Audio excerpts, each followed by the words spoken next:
건대 입구역 근처 순댓국집에서 술을 마신 나는 술도 깰 겸 가게 앞으로 나왔다. 밤 11시가 다 되어가는 시간이었으나 회식은 아직 끝날 기미가 보이지 않았다. 인적이 끊긴 밤의 골목은 고요했다. 주황빛 가로등이 간간히 비추었지만 그 너머 불 꺼진 주택들의 모습은 하나의 검은 덩어리 같았다. 초겨울이라 꽤 쌀쌀한 밤이다.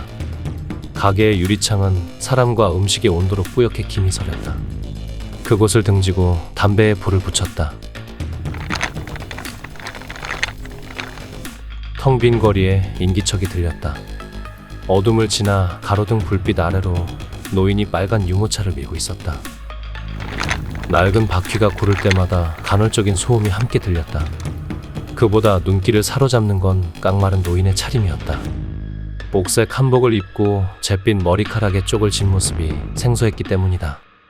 담배가 타들어가는 것도 모르고 홀린 것처럼 그 뒤를 바라보는데 누가 어깨를 툭 쳤다. 부장이었다. 부장은 얼빠진 사람처럼 뭘 그렇게 보느냐고 물었지만 나는 그냥 아무것도 아니라고 대답했다.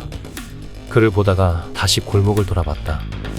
유모차를 밀던 노인은 순식간에 사라져버렸다. 동료들과 헤어진 나는 성수역 쪽에서 택시를 타려고 걷기 시작했다. 지름길로 가려고 공장 거리를 걸었다. 자정이 가까운 시간이라 거리엔 사람도 차도 없었다. 기계가 멈춘 어두운 건물에서 찬 바람이 불어왔다. 스산함에 어깨를 움츠리던 난 다시 그 소리를 들었다.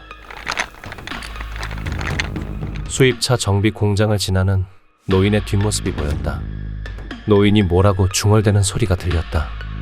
설핏 자장가 노랫말 같기도 했다. 그녀가 갑자기 유모차를 왼쪽으로 돌리더니 다른 골목 방향으로 밀었다. 유모차 바퀴는 돌턱에서 멈췄다. 노인이 당겼다가 다시 밀었다. 이리저리 굴려도 제자리였다. 가만히 선 노인을 흘깃거리며 지나는데 인기척을 느낀 그녀와 눈이 마주쳤다. 총각, 미안한데 좀 도와줘. 도움 요청을 무시할 만큼 모진 성격도 아닌지라 나는 엉거주춤하며 노인 옆으로 갔다. 가까이서 보니 옥색 한복은 오래되어 낡았고 주름진 얼굴은 생각보다 더 나이가 들어 보였다. 이 날씨에 이 차림으로 유모차라니.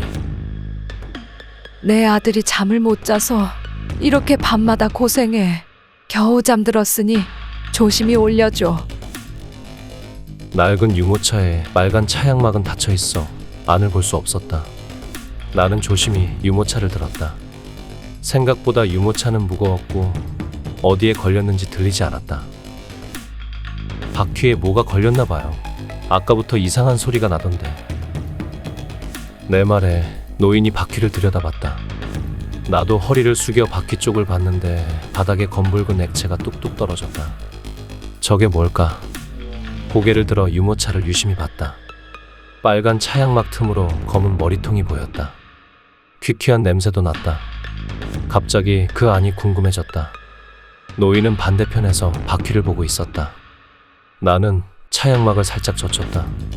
붉은 피로 질척한 빨간 담요 위에 성인 남자의 머리가 있었다. 깜짝 놀란 나는 유모차를 밀치며 뒤로 넘어졌다. 유모차 안에서 아이의 울음이 들렸다. 그 뒤로 험악한 얼굴의 노인이 고개를 들었다. 내가 우리 애 올리지 말랬지. 나는 도망쳤다. 뒤에서 나를 쫓는 소리가 들려왔다. 아이의 째지는 울음소리와 그 바퀴 소리가